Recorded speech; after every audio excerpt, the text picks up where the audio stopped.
ahad, ahad.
biadadi ilmillah.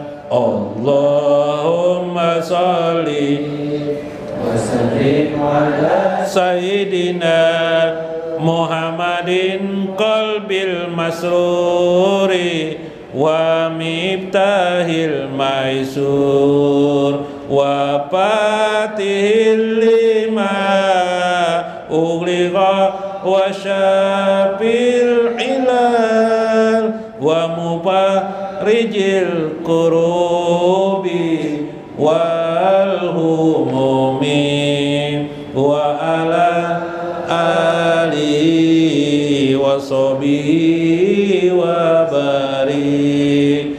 Allahumma salli wa sallim ala sayyidina Muhammadin ruhil aqwan salatan tukawwina biha linufusina wa jawarihina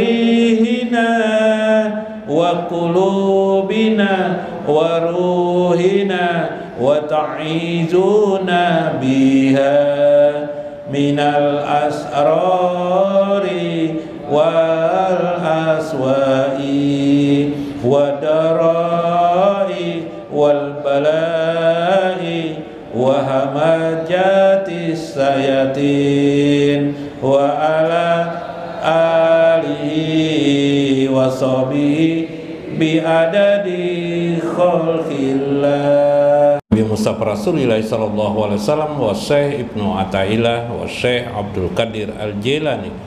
Syai'ullahumul Fatihah.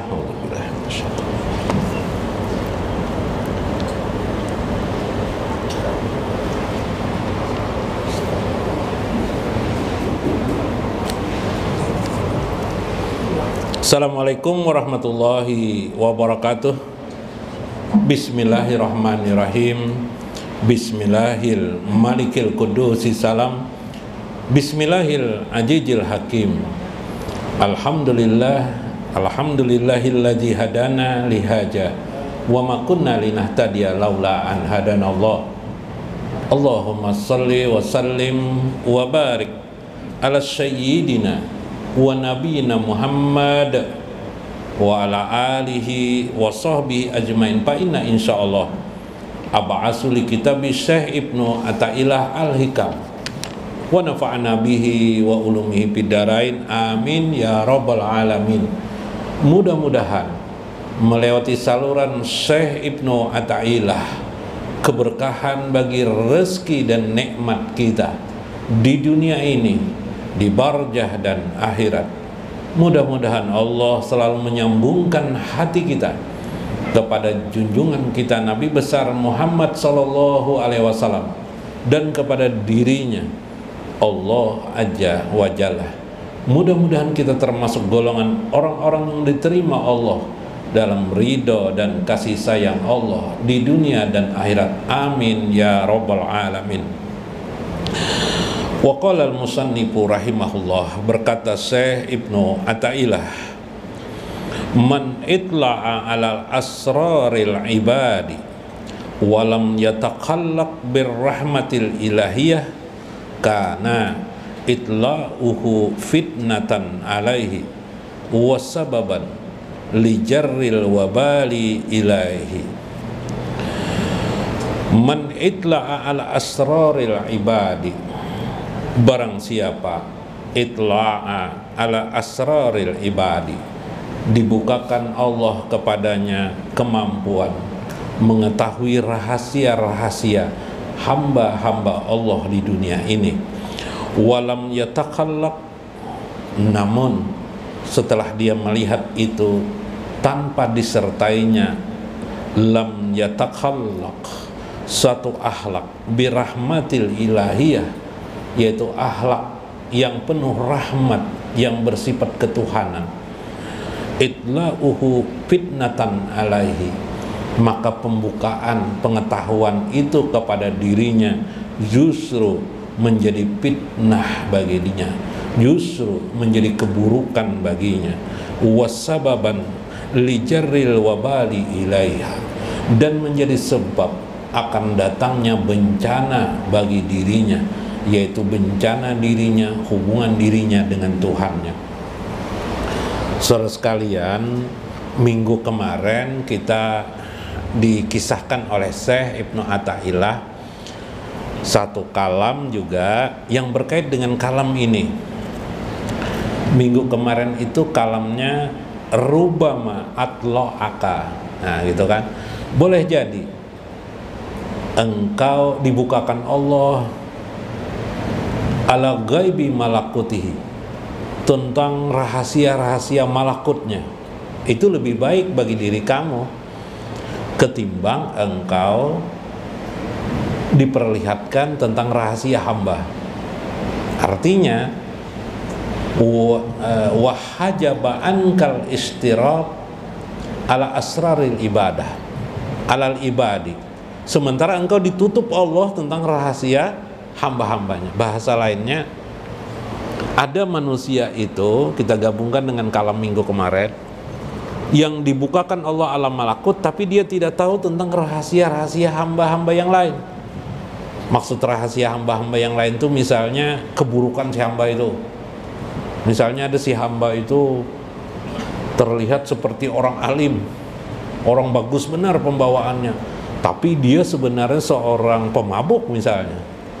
Tahu dia, nah itu namanya berarti dia punya kemampuan mengetahui keburukan seorang hamba ataupun kebaikan seorang hamba. Dia mengetahui tentang si A itu adalah orang yang durhaka kepada ibu bapaknya, meskipun orang lain di sekeliling tidak tahu. Nah itu maksudnya rahasia hamba itu. Jadi dia tahu keburukan-keburukan si hamba itu. Itu kan? Ada lagi hamba itu mengetahui alam malakut, dibukakan Tuhan alam, tapi dia tidak tahu rahasia-rahasia hamba nih. Malah salah sangka terus dengan hamba. Disangkanya hamba si A itu miskin, ternyata orang kaya. Disangkanya orang kaya itu justru itu adalah orang miskin, gitu kan? Disangkanya ini, wah ini bisa, orang ini bisa apa, masuk neraka ini, orang seperti ini. Ternyata orangnya justru ahli surga, terbalik-balik malah mungkin. Artinya dia tidak begitu, ditutup Allah lah pengetahuan rahasia hamba yang lain. Justru keadaan itu lebih baik bagi dirinya. Lebih baik bagi dirinya. Kadang Allah hanya membukakan pintu langitnya begitu alam malakut dia kenal.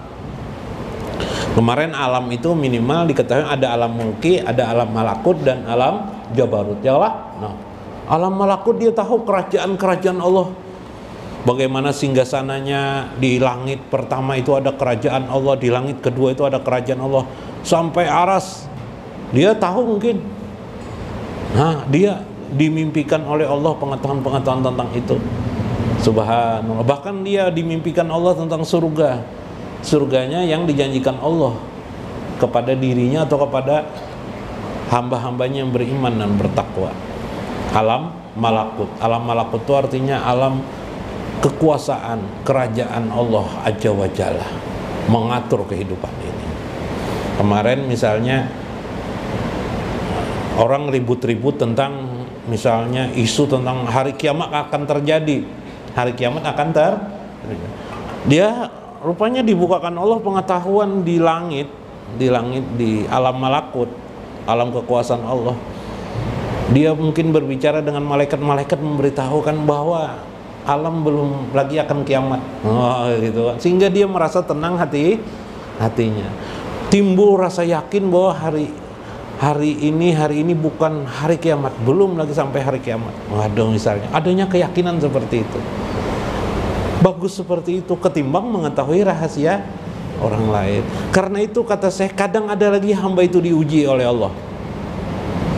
Nah ini sulitnya. Padahal ujian ini sering dicari oleh hamba Allah. Apa itu ujian itu? Allah bukakan kepadanya kemampuan mengetahui rahasia hamba-hamba Allah yang lain. Apakah buruknya atau baiknya. Bahkan dia kawal melihat ini wali, ini tidak. Gitu kan. Saking hebatnya Allah membukakan rahasia orang itu. Di mana emas orang hilang, tahu dia di sana katanya. Apalagi tahu macam-macam, tahu dia. Tahu tentang keadaan hilang hilang kendaraan, ada orang hilang kendaraan, begitu ditanya kepadanya langsung tahunya kendaraannya disimpan pencuri di bawah pohon jambu katanya. Dicari memang ada di bawah pohon jambu. Oh, misalnya kan, luar biasa. Ada orang fitnah, oh ini fitnah aja ini katanya. Tahu dia yang sebenarnya bukan ini, tapi yang sebenarnya adalah ini, tahu dia.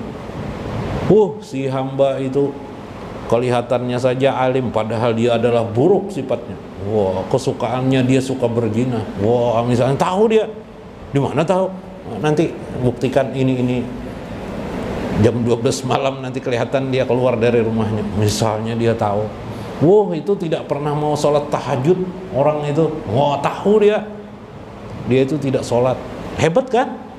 Tapi hati-hati, kata Syekh Ibnu Athaillah, pengetahuan itu terkadang Allah membukakan rahasia itu, walam yatakhallaq birrahmatil ilahiyah, tanpa disertai, apabila tidak disertai dengan akhlak rahmat, yaitu diam, bisa menyimpan rahasia orang lain.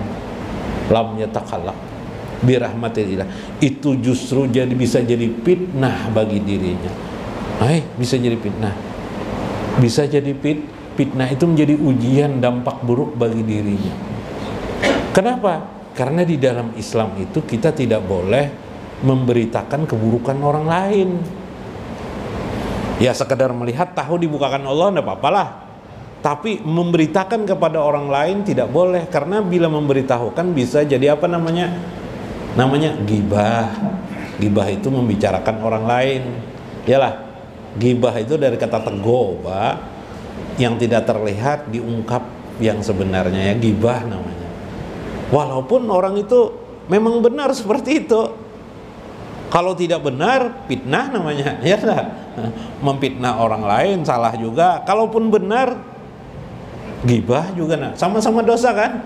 Ghibah dosa, fitnah juga dosa. Gimana ini? Susah enggak? Jadi bagus kita tidak tahu tentang rahasia orang lain, ya kan? Atau paling tahu rahasia orang pas orang tidak berduit, supaya kita mengasih uang kepadanya, ya kan? Iya enggak? Ini orang parkir miskin, dikasih kepadanya, ya. Itu kan? Nah, lebih bagus, itu bahayanya. Jadi ada rahasia di dalam. Ini unik kan? Nah, ini suatu hal.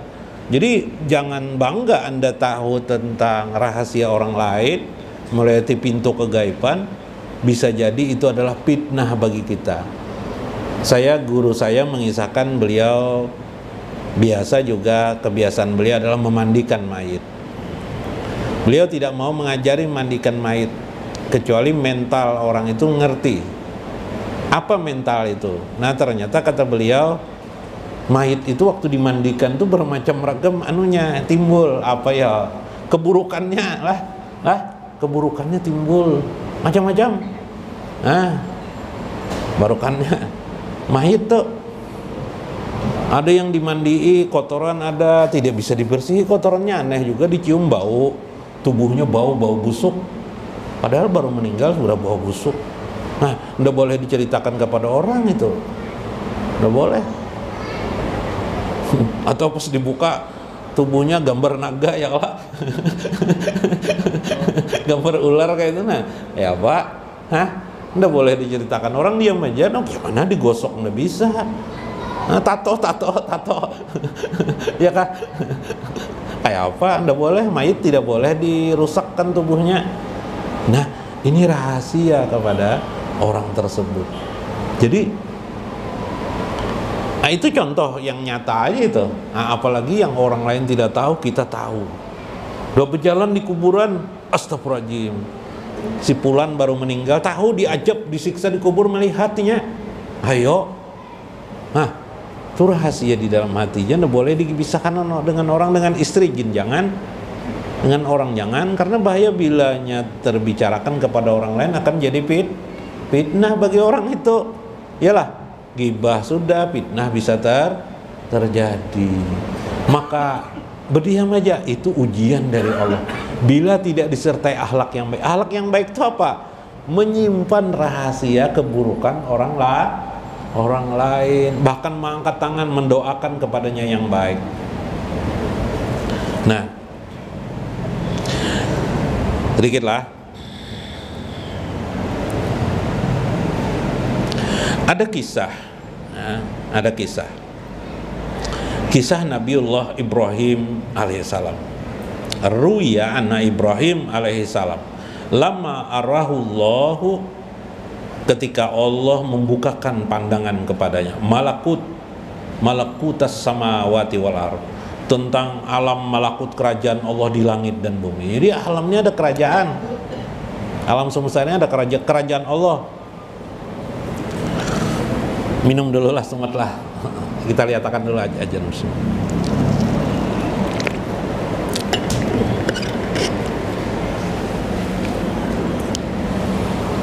alam dunia ini ada kerajaan Allah. Coba lihat alam yang disebut oleh manusia itu fisika, alam fisika.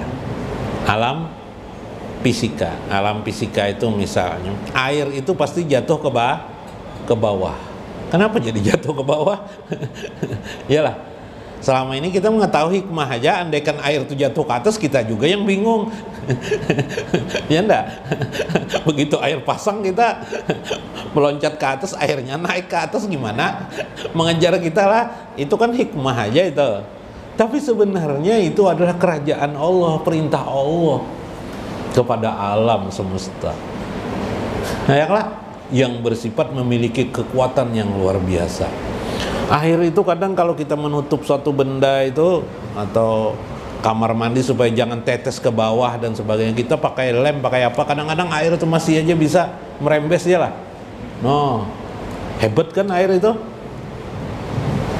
yang di ujung-ujung sana sampai dikejar air ya lah, padahal dia sudah tertutup, posisi di lainnya masih bisa dikejar airnya. Enggak, bahasa ilmu pengetahuan, teknologi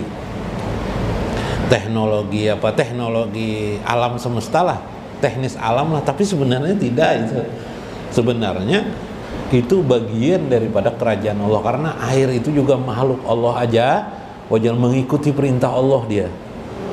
Makanya kadang-kadang kita kalau petani taunya teori musim kan, iyalah.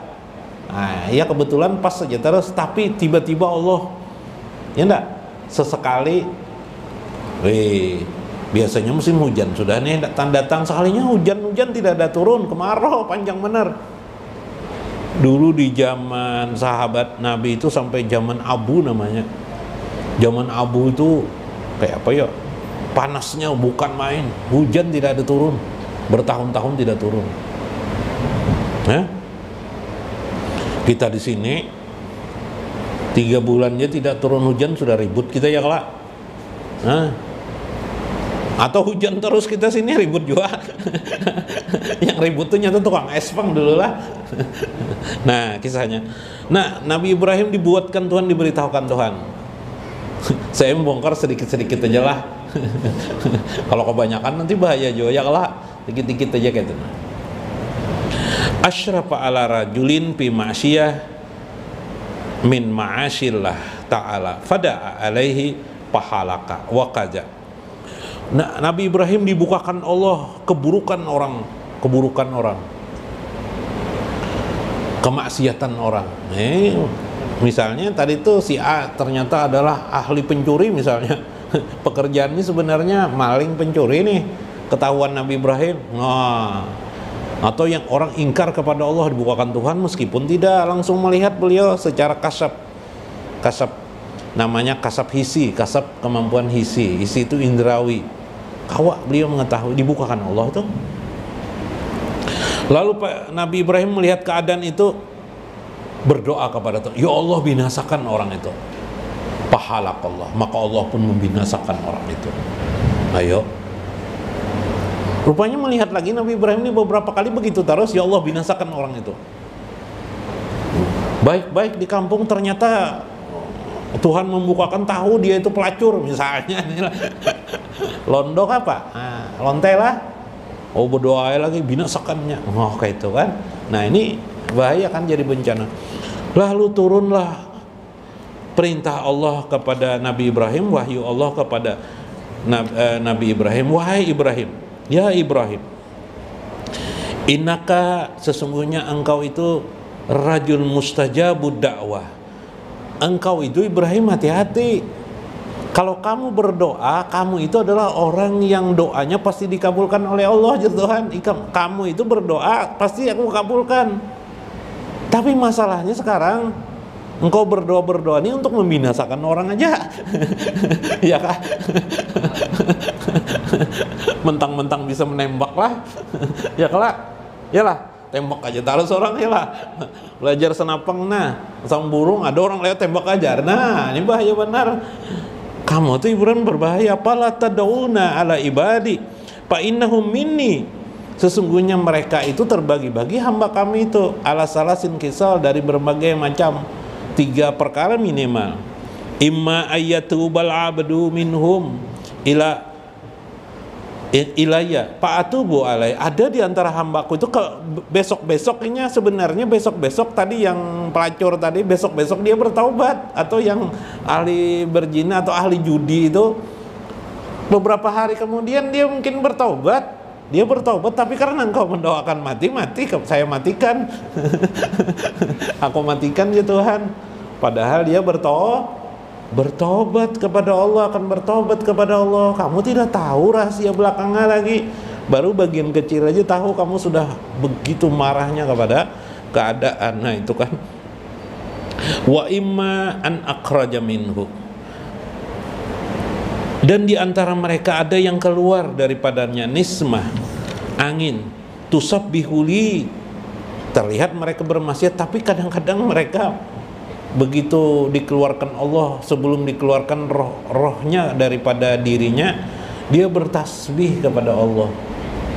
Nah, kalau kamu cabut nyawanya, kamu mintakan cabut, dicabut, berarti berkuranglah ucapan tasbihnya tidak tersebut, padahal dia adalah cagar untuk bertasbih. Sama seperti pohon, kita kan tidak tahu pohon ini tidak berguna, kita tebang aja langsung ya enggak?